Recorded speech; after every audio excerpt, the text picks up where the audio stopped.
Olá, o meu convidado de hoje no Leadership Academy tem mais de 24 anos de experiência no mercado de TI e há 3 anos e meio ele lidera operações da Citrix no Brasil. Eu falo hoje com o Luiz Banhara. Luiz, obrigado mesmo por aceitar nosso convite aqui na nossa nova casa e é sempre um prazer receber você aqui na IT Media. Você tem uma história bastante interessante de carreira, você fez uma trajetória imensa na Microsoft, teve aí um período menor de tempo na SAP e sempre muito pautado em vendas. Como foi, depois de toda essa longa experiência, chegar na Citrix como presidente? Em primeiro lugar, obrigado pelo convite, parabéns pela casa nova, está muito bonito. Obrigado. Foi um processo bastante interessante, na verdade eu acho que você amadurece e chega no ponto onde você consegue administrar essa responsabilidade de liderar uma companhia, né, que é realmente uma responsabilidade muito grande, porque ao final do dia você está lidando com o desempenho dessa companhia num determinado mercado e você está lidando com um conjunto muito grande de recursos, de profissionais, de talentos que dependem do movimento que você está fazendo. Como eu tenho pessoas como sendo um dos pilares da minha carreira, onde o nosso papel é realmente você poder desenvolver as pessoas, isso para mim é bastante importante. Mas, para finalizar a sua pergunta, sim, é um processo que você se vê pronto para fazer esse tipo de movimento. Quando você fala que você se via pronto para esse movimento, era uma meta sua chegar num posto desse ou você ainda não almejava e aconteceu naturalmente? Não, era uma meta. Esse era um objetivo meu. Sempre foi um objetivo meu de conseguir. Isso vem, na verdade, como eu falei, ele vem se montando em você, porque você se depara com determinadas realidades, você gosta daquele desafio que você tem. É claro que você consegue resolver, nem sempre, mas você consegue resolver a maior parte desses desafios e você vai buscando desafios cada vez maiores.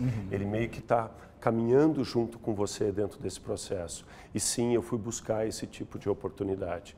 E foi muito interessante quando casaram essas duas situações, né? A Citrix buscando uma liderança com o meu perfil e eu buscando uma empresa que tivesse o impacto que a Citrix tem no mercado brasileiro. Entendi. No meio da sua trajetória, até mesmo antes de chegar na Citrix, você teve uma passagem pelo exterior. E normalmente essas idas para o exterior, os executivos ficam muito tentados a ficar por lá e construir uma vida fora do país. Isso não aconteceu contigo? Na verdade, não. Eu gosto muito do Brasil e eu gosto desse asset, vamos dizer assim, que a gente acabou criando aqui no Brasil. Para quem tem uma carreira bastante, eu comecei na parte técnica, na verdade, né? E depois eu virei para a área de marketing e virei para a área de vendas. E aí você acaba dentro desse processo passando para o patamar de gestão de pessoas, para liderança de organizações. Mas no momento em que você tem um conhecimento tão específico do Brasil, eu particularmente acho uma judiação você perder isso daí, tirar isso daí da mão dos brasileiros e levar para fora. Por outro lado, sempre gostei do mercado de multinacionais. Por quê? Porque você entra em contato com várias outras culturas e esse foi o meu caso indo para o exterior. Eu tinha muita vontade de dar uma polida no inglês e vivenciar, participar do dia a dia de uma cultura diferente do que a minha. Isso foi muito mais, na verdade, Vitor, do que ir simplesmente para os Estados Unidos. Porque a minha responsabilidade era uma responsabilidade de América Latina. E aí você começa a entender que não é a América Latina toda que fala o espanhol, né? Existem espanhóis e espanhóis. Então, é muito interessante porque você entende um pouco daquela diferençazinha que existe entre os chilenos e os argentinos, como é que o venezuelano opera, como é que o mexicano opera, que o colombiano tem um perfil bastante similar ao do Brasil e assim por diante. Então, esse contato com as novas culturas enriquece e traz uma bagagem especial para a gente. É interessante você falar isso porque essa sensibilidade de notar as nuances da América Latina, os norte-americanos começaram a se alertar para isso muito mais recentemente. É uma coisa muito nossa de perceber, até porque nós falamos português e nós somos uma ilha cercado por espanhóis, por hispanohablantes, e eu acho que tem muito a ver com o seu perfil de se preocupar com pessoas, porque você no começo da nossa entrevista você falou que um dos seus pilares de desenvolvimento é pessoas. Sim. E falando em pessoas, você já liderava pessoas quando você estava na Microsoft, na SAP, mas qual que é a diferença de liderar pessoas, sendo um diretor, sendo um vice-presidente, e de ser o presidente, a principal cabeça de uma empresa? Eu vou entrar nesse ponto aí, mas tem um detalhe que eu coloquei como objetivo meu no momento em que eu estava nessa posição no exterior, porque eu tinha um conjunto de reportes diretos a mim, tinha toda uma equipe lá fora. E parte do meu objetivo foi, eu estou bem preparado do ponto de vista de língua e do ponto de vista de entendimento cultural a partir do momento que eu consegui fazer um bom review de pessoas, de talentos, aquele que você faz ao final do ano, no one-to-one, um review crítico de uma situação desafiadora, numa língua não nativa, e a pessoa, quem está do outro lado, o talento que está recebendo esse feedback, receber bem esse feedback e conseguir terminar e dizer, obrigado do papo. Então, esse era o meu objetivo nesse momento e eu consegui. Depois que eu consegui, eu falei, agora eu posso voltar para o Brasil.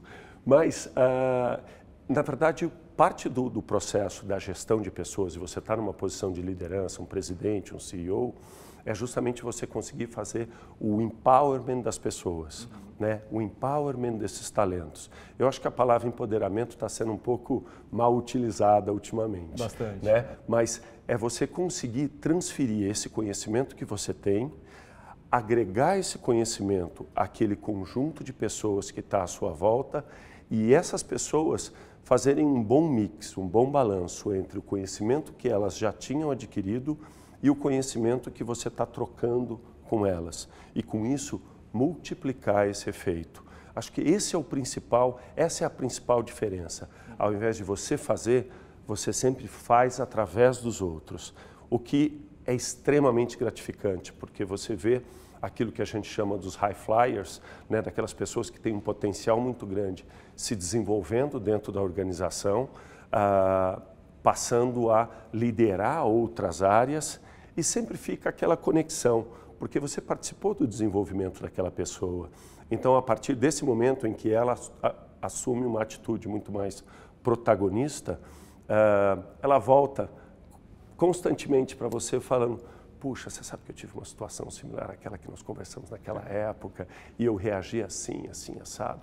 Então, isso é muito positivo, é bastante recompensador. Agora, falando desse empoderamento que você passa para as pessoas, culturalmente também é um desafio passar esse empoderamento, principalmente em sociedades latinas e falando especificamente do Brasil, onde você lidera a Citrix, porque o latino ele tem esse perfil muito mais na dele do que pegar e fazer. Obviamente a gente tem perfis fora da caixa, você tem essas pessoas que são fora da curva e vão se desenvolver independentemente de ter um líder que tem esse processo de empoderamento. Mas no seu caso, você encontrou, não digo nem barreira, mas um desafio um pouco maior para empoderar todo o seu time e fazer isso se permear pela empresa? Sem dúvida nenhuma que traz um desafio adicional, como você bem colocou. Tem a questão da língua. Segundo, é que as culturas são realmente diferentes, né? Os valores, eu acho que eles se equiparam, mas a maneira de fazê-lo muda de empresa para empresa, de país para país, de profissional para profissional. Então, você trabalhar com isso daí, você conseguir fazer com que essas pessoas assimilem aquilo tudo. Na verdade, talvez assimilar seja uma palavra muito forte. Consiga crescer com essa troca é bastante desafiador. E você sabe que muitas pessoas me perguntam, Banhara, mas quais são os seus principais pontos quando você imagina, se imagina como gestor, como líder? Né? E o que eu coloco normalmente é, em primeiro lugar, pessoas, como eu comentei, quer dizer, você demora um tempo para entender como tudo isso funciona e toma um tempo para você para conseguir entender se você está acertando ou errando. Depois vira, como o americano gosta de dizer, mais gut feeling. Né? Você tem aquela sensação já bem prática, se vai dar certo ou se não vai dar certo aquela posição para aquela pessoa e vice-versa. Mas você erra bastante. Né? O que eu costumo brincar você só tem que errar barato, não erra muito caro, senão é complicado. Ou não errar tanto. Ou não errar tanto, mas erra, faz parte. O segundo ponto é você trabalhar com objetivos que sejam objetivos grandes. Senão vira puxadinho. Né? Senão qualquer mexidinha que você dá na operação, ela já entrega o resultado que você precisa. Mas pensar grande é diferente. Pensar grande exige um redesenho de processos, um redesenho de estratégia. Aí fica muito mais interessante. E o último ponto que eu conecto com a sua pergunta é o que eu chamo de inspection. Não é micromanagement, mas é inspection. E por que inspection? Porque a gente trabalha com latino. E latino, ele fala, vou fazer, e não faz. Ele faz quando dá tempo. E eu me incluo dentro desse conjunto. Então, se você não tiver o inspection, aquele conjunto de perguntas que você faz para garantir que está sendo executado, tudo vira um grande sonho e nada é executado. Então, para o seu ponto, é muito importante isso. Legal. Agora, falando de inspection, vou pegar até essa palavra para linkar com a minha pergunta que tem a ver com o seu perfil. Você sempre foi um cara de vendas. E ter essa qualidade é essencial para um presidente de empresa, porque ele precisa mover as vendas da empresa. Você usa esse inspection também com a sua equipe de vendas, porque esse negócio de executar, ir atrás da meta e trazer e superar a meta, que é sempre importante e gratificante para uma equipe de vendas, você consegue aplicar isso também nesse mundo? Ainda bem que eles não estão aqui, senão você teria já uma comoção na audiência. Mas sim, 100%. Esse é o tipo de coisa que você tem que viver. Não é uma questão de colocar, simplesmente de articular, né? Você tem que executar, você tem que viver esse tipo de coisa na prática. E como você coloca a respeito da veia de vendedor, ela é fundamental, eu acredito. Por quê? Em primeiro lugar, o fato de você ter passado por várias áreas dentro da empresa acaba te qualificando para você ajudar as pessoas. Mais uma vez, você está liderando, você não está mandando. Então as pessoas, elas têm que te seguir. E elas seguem porque elas acreditam naquela causa que você está defendendo. Elas fazem parte daquela causa que você está defendendo. Então é fundamental você conseguir se comunicar e você conseguir articular bem todas essas ideias, senão você não vai para frente. Se você perguntar hoje para minha filha, eu tenho uma filha de 11 anos, o que seu pai faz, ela vai responder para você sem pestanejar. Ele é vendedor. Não tem essa história de presidente, não. Ele é vendedor. E eu acho que isso daí, até porque o nosso objetivo é trazer os melhores resultados, desenvolvendo as pessoas que estão dentro dessa entidade chamada, por exemplo, Citrix, Microsoft ou SAP, é fundamental você trabalhar dessa forma e você ter essa capacidade de vender. Pode ser vender uma solução, pode ser vender uma ideia, pode ser vender um produto, mas você tem que saber vender. Para isso você tem que se comunicar. Com certeza, comunicação é tudo nessa vida. E agora, para a gente encerrar, eu queria pegar uma parte que tem a ver com comunicação, que é essa série de vídeos que você começou a fazer sobre o home office, que é o home office do Banhara. E tem dicas muito interessantes ali de como as empresas têm que atuar nesse novo mundo, na verdade, pegar essa cultura e abraçar mesmo, principalmente em grandes centros como São Paulo. Agora, de que forma o Banhara consegue aplicar aqueles conceitos? Como você se auto-organiza aplicando aqueles conceitos dos vídeos? É muito interessante isso, porque a quantidade de e-mails, de mensagens que eu recebo dos amigos e de pessoas que eu não conheço a respeito do escritório móvel do Banhara é muito grande. Talvez pelo formato, porque é alguma coisa realmente despojada, né? Mostra o objetivo nosso, quando o pessoal da assessoria trouxe a ideia para mim, era criar um movimento onde pudesse reportar o dia a dia da gente, né? E como a Citrix trabalha com mobilidade corporativa e particularmente permitindo que você escolha qual é o dispositivo que você quer, independente de ser Windows, Apple, Android, se ele tem teclado, se não tem teclado, se ele é grande, se ele é pequeno, e se você está, por exemplo, no Wi-Fi aqui da IT Media ou você está no 4G, de uma forma segura, isso permite que você trabalhe de qualquer lugar. Então, o primeiro da série foi no Parque do Ibirapuera, o segundo foi entrevistando um cliente da Citrix, o terceiro que está sendo incubado aí foi num evento que nós tivemos em maio agora para clientes. Então, eu mostrei um pouco como é que estava dentro do evento e como é que eu trabalhava fazendo as minhas aprovações dentro do evento. Mas o Banhara administra isso de uma forma muito tranquila. Eu não sou partidário daquele tema que muito se fala de work-life balance. Eu acho que aquilo lá é uma grande bobagem. As coisas estão todas permeadas por trabalho e pelo seu dia a dia, pela sua vida pessoal. Você não precisa ficar separando tanto as coisas assim. Então, por exemplo, aonde está o escritório da Citrix hoje em São Paulo, eu tenho uma academia logo na frente.